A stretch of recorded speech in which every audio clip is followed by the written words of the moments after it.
Hello and welcome to another episode of Football Talk Podcast. My name is Ozzie and I'm your host for today's match preview show. So, if you watched the first leg, let's be brutally honest, not just speaking as a Liverpool fan, but in general, that first leg was probably the worst game I've ever watched. Absolute shocker. The red card for Jota was probably a false positive, as a lot of people mentioned on social so earlier on. It kind of ruined the game. We were just awful. We lacked any creativity. I don't think we had any shots on target as well. So, yeah, a pretty much ball fest. A lot of fans complained about the starting 11. And to be fair, I was quite disappointed to see Milner and Henderson as a centre midfield pairing. I didn't think that was the right selection of players for that game.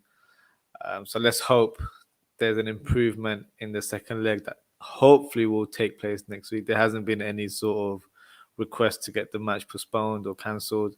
I think with the Carabao Cup, there are different laws or regulations regarding postponing matches. So, yeah, nothing like that has taken place so far, which is good. So, we can sort of kick off with some team news. So, with regards to Liverpool, Oxlade-Chamberlain will not be available for this game.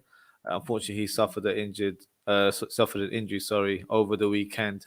But it's not a long-term injury. In fact, he might actually be available for this weekend's fixture against Crystal Palace. So rules him out for this game, but he should be fit and ready for the next Premier League fixture, which is good news all round. Nathaniel Phillips still unavailable. Harvey Elliott just returned to full training yesterday. So if you've seen the pictures on the Liverpool website or on social media, you would have seen some images of him in action in training, and also there's a couple clips of him as well. So very nice to see, as it felt like the injury that he suffered early in the season was going to be sort of season ender, in my opinion. But he's worked really hard. He's probably surpassed a lot of people's expectations in terms of returning so early. And yeah, such a great start to the season. So really looking forward to seeing him back in action. In terms of other injuries in our Liverpool camp, Origi and Thiago still not available. And obviously you've got the players taking part in AFCON still not available. So Naby Keita and Guinea lost the other day. He scored a spectacular goal. If you haven't seen it, make sure you check it on YouTube. And you've got Mo Salah and Sadio Mane still participating in the tournament. So they won't be returning anytime soon.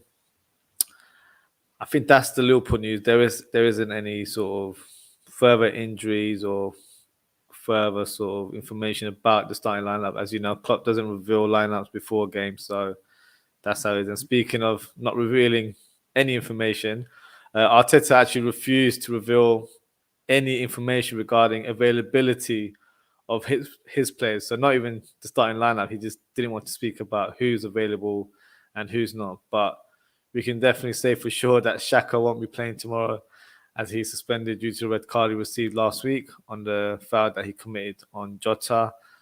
Smith Rowe, Tomiyasu, and Odegaard are in contention. But as I mentioned, Arteta hasn't really revealed his cards, so he won't give us any further updates with their selection and if they are actually available to even play. So what we'll do now is I'll provide my sort of predicted lineup for each team.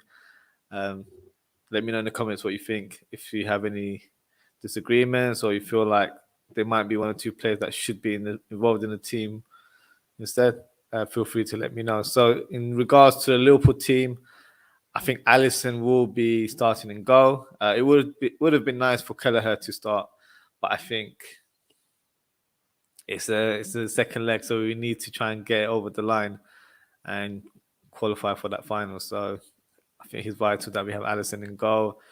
Back four, pretty much the same as our last fixture against Brentford. Trent will be starting. I know he didn't have the best of games in the first leg.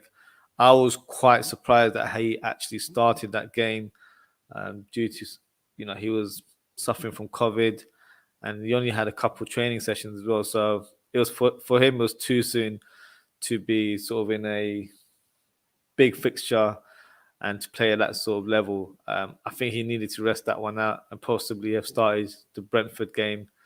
But nevertheless, we're all human. We're entitled to have some off days here and there. Centre-back pairing, I probably would have preferred to have played Konate and given Matip Perez. But I was so impressed with Matip, even in the first leg and over the weekend as well. I feel like he deserves to be in the team, especially the first leg. There weren't any standout performers, but Matip definitely stood out during that fixture. So I've had to add him in that selection. So that's who I'd go for. So Van Dijk, Matip, and Robertson, who will be making his 200th appearance for Liverpool if he starts tomorrow. So great accolade for him there. Midfield, not the most favourite of players amongst Liverpool fans, if you believe and see what you see on social media, is Henderson. So Henderson for me is still a valuable player in our squad, our captain. It's an important fixture, so he has to start, especially if he's fit and ready. Fabinho has been fantastic over the last few weeks. He will definitely start, and I'll give Curtis Jones another run in this team. Very impressive how he played against Brentford. He was the only player to drive with the ball and actually take shots from long distance, especially if there's no sort of moves happening in front of him. So for me, he has great technical ability. Just needs a bit of a run in the team so he can find his rhythm. But for me, definitely has to start in this fixture. If we put Milner in this fixture again, I feel like we're going to be lacking a creative spark, but also will be probably those players will probably be run around quite a bit because Arsenal are a very youthful team. So an aging midfielder in Milner, who's 36, and Henderson, who's in his early 30s. I'm a lot older than them, so it makes me sound like I'm insulting them in terms of their age. But I think in terms of this game, we need a bit more energy, and that will help from our front players as well, who will press going forward. So my front three, as I mentioned, Oxlade-Chamberlain is not available. Otherwise, I think I would have started him on the right-hand side. I've gone for Minamino. We don't have much option. I think I did want Gordon to start in the last one, but I think he would be a good player to come on off the bench rather than start this game. So I've gone for Minamino on the right-hand side. Jota was awful on the right-hand side. I think that was against Arsenal in the first leg. So really disappointed his performance. He just didn't know what to do in that position, even though he's naturally right-footed. I think in terms of his way of running or his style of play, he just didn't really know how to maneuver certain sort of play and his dribbles. I think he would cut inside, but he wouldn't really know how to pass or thread a ball or if he should use his left foot. I think he was very indecisive in terms of his decision making in that fixture. So I'd rather have Minamino, who in his previous club did play on the right hand side quite a bit. So he might not be the fastest, but I feel like at least he'll provide some sort of solidarity in that right hand side. You've got Henderson behind him for support, and you've got Trent overlapping as well. So as long as he does well in terms of combining those two, I think he'll have a decent game. So Minamino on the right hand side, Firmino leading the line, and I've got Jota on the left wing, which is more of his sort of natural position. That's where he's used to playing. So strong Liverpool lineup, and I feel like it has to be any chance of playing at Wembley and winning silverware, you have to go all out for it. And I feel like this game is no different. In terms of the Arsenal lineup, Ramsdale in goal. I don't see why they would change that. Back four. I know Arteta hasn't revealed much, but I think Tomiyasu will be starting in this game. Centre-back pairing will be White and Gabriel, and Tierney on the left-hand side. Now, as we all know, Arsenal are quite short in midfield. Ghana were eliminated from the AFCON, so Thomas Partey will be returning back to the squad. But obviously, I don't think he's ready for this fixture. He might be ready for the fixture over the weekend. So in terms of midfield, I'd go for Lokonga, and maybe a surprise one, but I would actually put Smith Rowe if he's available and if he's fit and ready. I'd play him in a more of a deeper role just to control the midfield I think even though he's such a young player, he has played quite a number of games, so he does have more experience than Patino, who's a young player coming through the ranks. So Lokonga and Smith Rowe in defensive mid sort of position. The three midfielders ahead of them, Saka on the right-hand side, Martinelli on the left-hand side, and I think Odegaard will be fit for this game, so I'd put Odegaard as a number 10, and Lacazette leading the line. I think he would be a preferred choice in comparison Eddie Nketiah. So yeah, two strong lineups. Hopefully, fingers crossed, an exciting game because the last one was abysmal, to say the least. So my score prediction for this fixture, I'm going to go for a 2-1 victory for Liverpool. Probably no surprise there, especially if you're a Liverpool fan there. But I think we might just have the edge. I know Emirates, we don't tend to get a lot of wins there.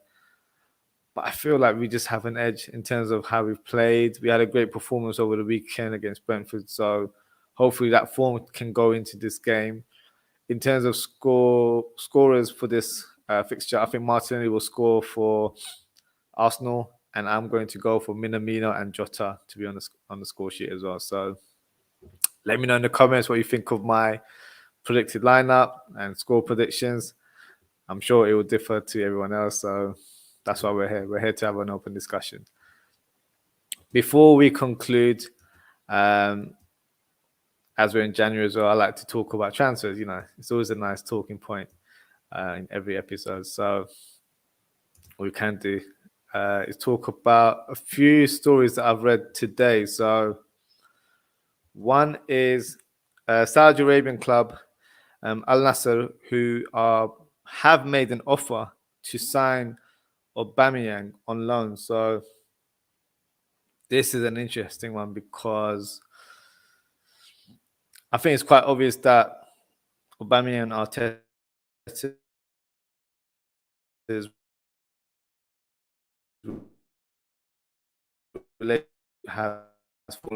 probably not wanted at the club anymore. With Aubameyang being on very high wages, it'll be quite difficult to sort of shift a player and get a reasonable offer for him. So the Saudi Arabian club have placed an offer to take him on loan and are obliged to purchase the player at the end of this season for a reported fee of 8 million euros. So in pounds, that's around 6.7. So if I was Arsenal, I'd probably take this offer. He's not going to be used, let's be honest. Even if he was available, I think Arteta would have him probably on the bench.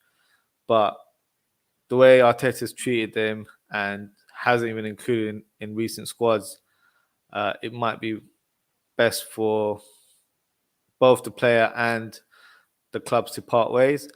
I think with him also being stripped of his captaincy has probably given him a bad taste as well, and would probably not want to play at the club for no more time, to be honest with you. So in terms of financial aspect of this move, Arsenal will be saving 25 million in wages. So he has 18 months left in his contract, but he's on, I believe, 250k per week. So financially, it makes sense as well to get rid of a player who's not wanted at the club. Will it happen? Who knows? This is it's not a sort of shoo-in kind of offer, as you don't tend to get these sort of offers from clubs outside of Europe at this time of the year. So it's definitely worth reviewing. Another thing would be, would Aubameyang want to leave European football to play in Saudi Arabia? You know, he might be looking at the salary in terms of the financial package, and it might suit him at this stage of his career. And there's no sort of shame in admitting that as well. You know, as a footballer, the career is not a very long one, so financially it will help him and his family going forward. So yeah, why not? And Saudi Arabia is not a bad place to live. You know, we've got lots going on there, and then obviously he's not far from Dubai, and I know he likes to go to Dubai quite a bit as well. So yeah, it might suit both parties, but in terms of will it happen, I'm not too sure. I think it might be a summer. I could see him leaving in the summer, but stranger things happen in the January transfer window. So we shall see going forward. Now, the next one is Newcastle, who are targeting Diego Carlos, who's actually just handed in the transfer request yesterday afternoon. So Brazilian centre-back who plays for Sevilla. Decent player, to be fair.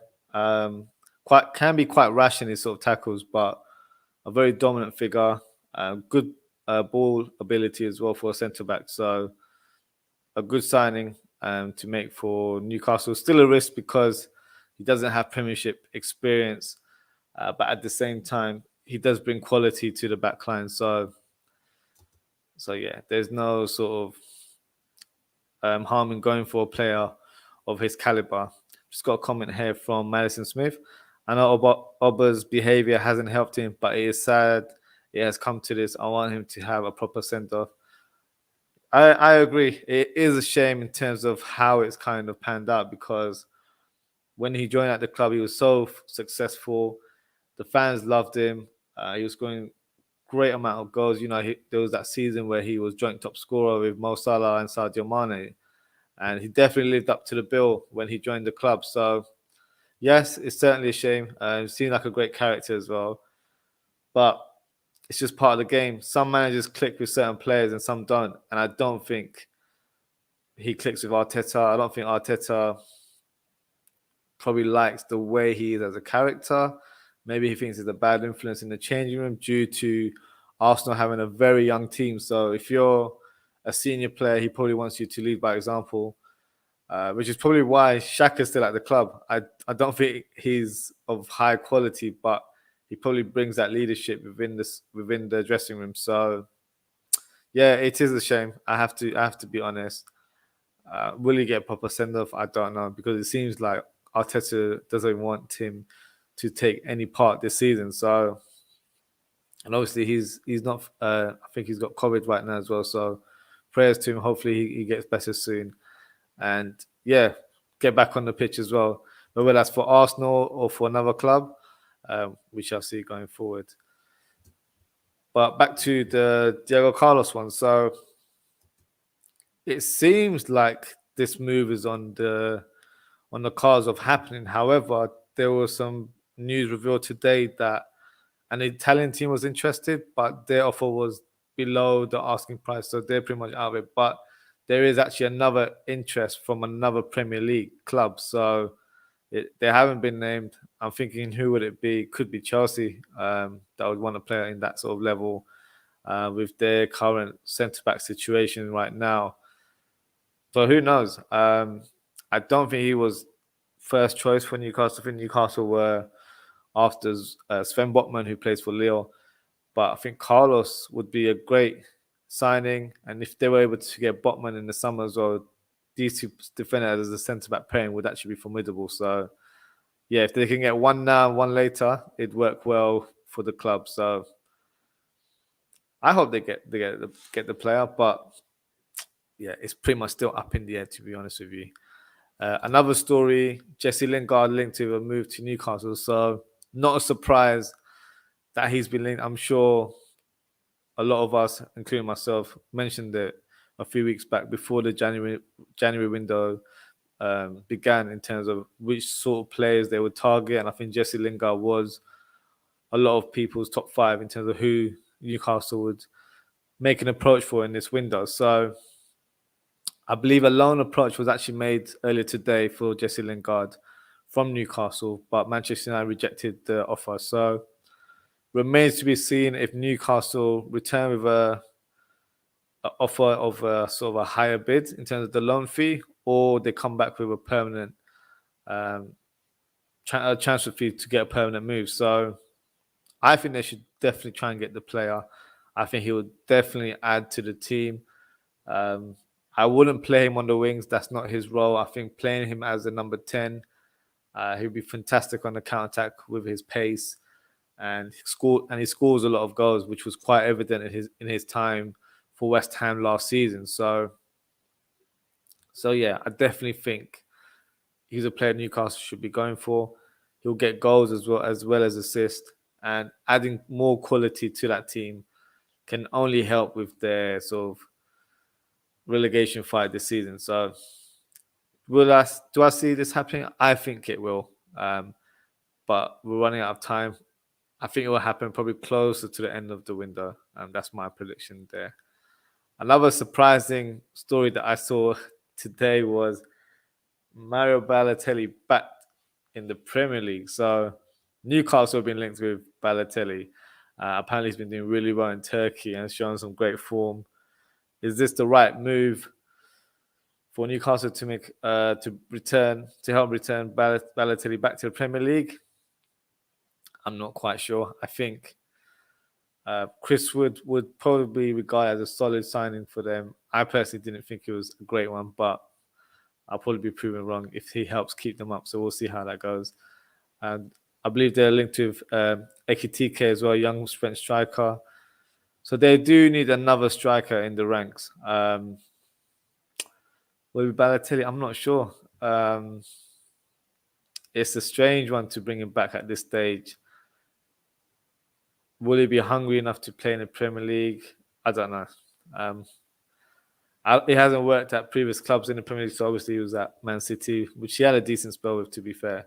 Liverpool didn't quite work out. Who knows? I'm not too sure if this one has any legs, to be fair. A surprising one I saw today was Liverpool were in talks with Renato Sanches. So a player that had a fantastic Euros last summer, linked with Barcelona, AC Milan, but unfortunately was injured during the summer period. So probably blocked any moves from happening due to that. Any truth in this story? No. I don't think Liverpool are in negotiations with anyone right now. A lot of fans call us interested FC. That is definitely who we are right now. We're interested in a lot of players, but we're window shopping right now. We're not willing to spend any money whatsoever. So in the summer, it might be a different story. I don't want to hear that this is our summer every year. So I'm not going to say it because I don't think it is. But yes, definitely in terms of the profile of the player, I would like to see a player like Renato Sanches in the team. I don't want to say he would be a Gini Wijnaldum replacement because I think that his story has gone past now. But in terms of adding more solid midfielders to the team, I think he would definitely add quality. Very strong on the ball, raw pace as well. Can score goals from distance. Has good long shooting ability. And can make and control the midfield as well, which is key in terms of how Liverpool plays. So I think he'd be a great signing. Still only 23, 24, so very young as well. Portuguese international, so you've got Jota in the squad, so that'll be helpful for him. He would be a good signing, but no, it's not happening this month whatsoever. And the final transfer story, Suarez set for a reunion with Gerrard. So looks like Steven Gerrard trying to bring back the band back to the Premier League. First, he's gotten Philip Coutinho back, and boy, he's made a great impact against Manchester United. So good to see that happening. I know Liverpool fans have ill feelings towards Coutinho. For me, I don't. I've been very impressed with how he played for Liverpool. So I always have that memory of him. In terms of how he left, yes, it leaves you with a sour taste, but that was one of the reasons why I wasn't so inclined of him returning to Liverpool. For that, once you've done that sort of move against the club, there's no returning back whatsoever. So, but in terms of the player, quality player, great to see him back in the Premier League. Suarez is an interesting one. I believe he has 6 months remaining in his contract, but according to rumors, he's had some sort of tension with Diego Simeone right now. So I think they're willing to let him leave for free in this month's window. It'll be great to see him back as well in the Premier League, to be fair. Will it happen? I think it might. I think there is something to it, especially with Gerrard having that pulling power. He'd be a great addition. Obviously, Villa have a lot of young players as well. So having Coutinho and Suarez in that very young Villa squad can only improve that team going forward. Even if both players are there for like 1 or 2 years, it'll make a great development for a lot of those players. So they can see them day in, day out in terms of training and see what levels they need to improve on to achieve their successful careers. So I think it would be a good signing. I know there's links with MLS clubs as well. So I think he'd probably want to have one more go at the Premier League and then at a later stage go to MLS. He'll still be good enough to play for MLS in like a couple of years' time. So yeah, I think there is some legs in it, and I can see it happening. So let's see if my prediction is right regarding these transfer stories. And that wraps us for today. So if you haven't already, please like the video and subscribe to our channel. Appreciate all the support. In terms of next episode, I have an episode for tomorrow. So I will be covering the Premier League match week, I believe 22 it is. So the recent games that have taken place last weekend and the last couple of days as well. And give you my opinion of the Arsenal Liverpool game as well that will be taking place tomorrow evening. So yeah, if we lose, then I won't be in a good mood. If I'm happy, then you'll see that reaction on live after the match. And yeah, I'll present my team of the week, which I haven't done in a while. So I'll do that during the show as well. Plus transfer talk. I might gather up some more transfer rumors. You know, these sort of rumors pile out every day. So maybe we'll have some breaking news in terms of new signings, official news, or more linked to the Premier League, especially for Newcastle. They're linked to like 5-10 players every day. So yeah, that'll be an interesting segment to the show. If you're on Instagram, please make sure to follow me at ozzie.ftp. I host a live stream every Monday at 10 p.m. on Instagram Live, which I call Talk That Talk. So this is a platform for you guys to come on the show, express your views about your team or anything that's happened in the week. For ask questions, you decide what you'd like to discuss. So yeah, please tune in next Monday. But yes, take care, everyone. Stay safe, and I hope to see you all very soon. Goodbye.